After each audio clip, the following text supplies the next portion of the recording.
Hello, sports fans. This is Johnny Johnson, host of the Detroit Lions Weekly Roundup Show, bringing you the Week 5 matchup. Detroit Lions versus the Philadelphia Eagles, and this game had a lot riding on it.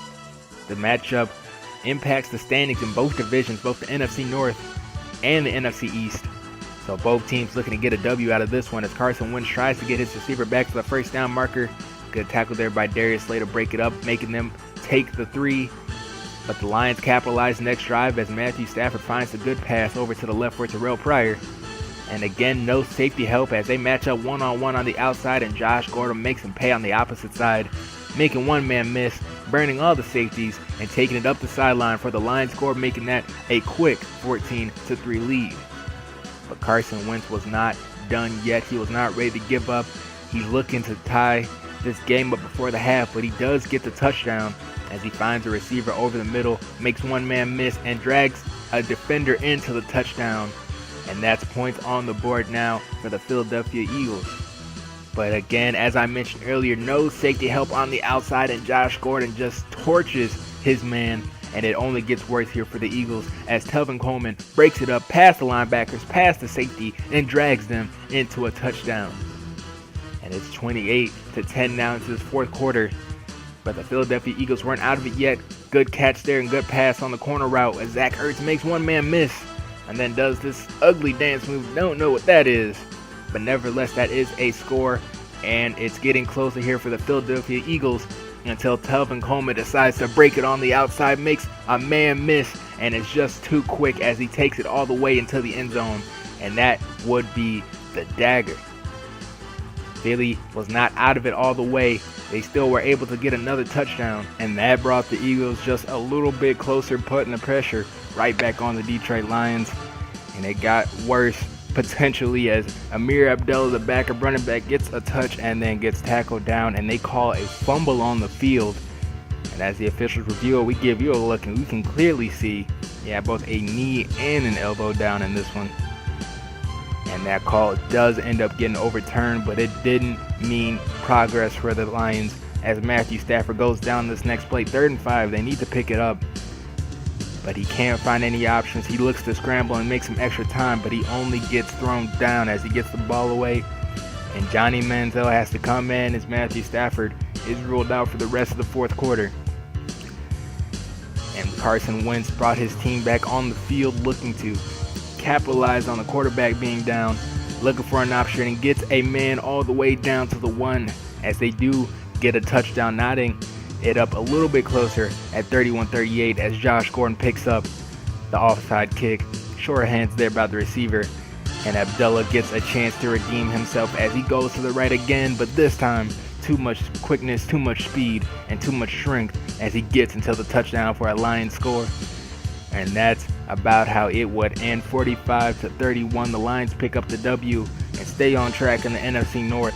And looking at the stats, 426 yards of total offense for the Lions and 175 on the ground. Both the backup, Abdullah and Coleman, having good days as Coleman does go in for 2 touchdowns. And as we look over to the user game, LJ Jones versus Coach Brand and the Giants. LJ Jones keeping the unbeaten streak alive.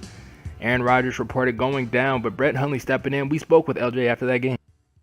And we have an exclusive sit-down with Coach LJ Jones. Coach LJ, great start to the season so far. Your team's looking good. Top of the NFC North, 4-0. What's been the main reason for your success so far this season? Got to thank Aaron Rodgers, the pickup of the year, Julio Jones, Jordy Nelson still balling. My defense has surprisingly been top-notch, so shout out to them. Exactly. Everyone saw the potential that your offense had going in, and a lot of question marks was raised when you did end up sending Clay Matthews to the Carolina Panthers for Thomas Davis. However, Thomas Davis has showed up great this far, leading your team in tackles. What can you say about him? He's an older guy, but, has the experience. So I knew he would fit well, be able to do what I needed him to do. And so I had to shift that whole linebacking core and came out pretty good.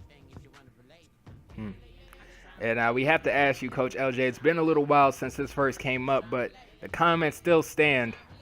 The fans want to know if you have any comments about your week 1 accusations that Coach Splurge and Coach Brand suck. Do you have anything to say about that? I've already showed that one sucks, Brand. And Splurge is next week, so we'll see.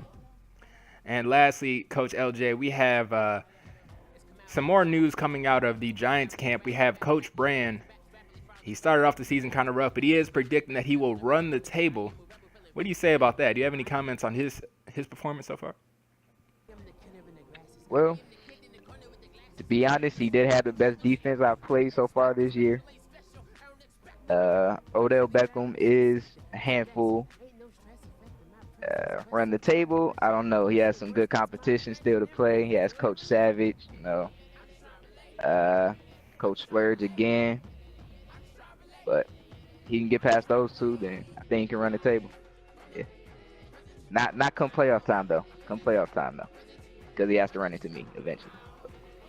So are you saying that this season you have your expectations set on a Super Bowl? I have my expectations set on a perfect season. And that is Coach LJ of the Green Bay Packers, confident, and he has the skills to back up a perfect 4-0 record, putting him top of the NFC North. Coach LJ, thank you for your time. Thank you. Shout out to my mom. And around the league now, Coach Bronzell and Kirk Cousins getting the win over the Texans. 341 yards of total offense gets the job done as Kirk Cousins goes home with 2 touchdowns. And Coach Splurge of the Dallas Cowboys getting the victory over the Bengals. Dak Prescott having a solid night with a touchdown and 188 yards. And finishing up around the league, Packers still up top on the north. And in the east, the Eagles still ahead. And that's it for this week. Stay tuned. Week 5, YFL.